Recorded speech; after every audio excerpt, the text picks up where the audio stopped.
Armstrong on the minds of many Ohioans tonight, including those in Tampa for the Republican National Convention. Some of those who knew Armstrong best are there, and they talked to News Channel 5's John Kosick, who's in Florida covering the convention for us all this weekend. Like so many people, I thought I knew a lot about Neil Armstrong, but it turned out it was all from the history books. Having the opportunity to come down here and talk to people who really know him, you learn a lot about someone who is a very private, very humble man.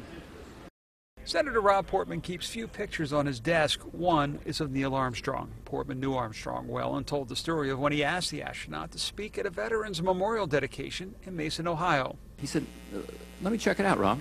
And I figured he was going to go check out his schedule. So Neil got in his car, I found out later, and drove to Mason by himself. And he walked through that whole memorial, called me back the next day and said, I'd love to do it.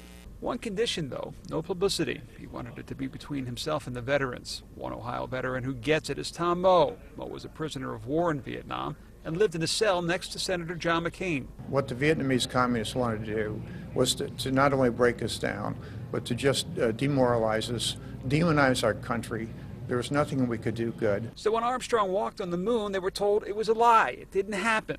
Then one day, a letter came through, which is almost a miracle in itself, with a stamp with the man on the moon.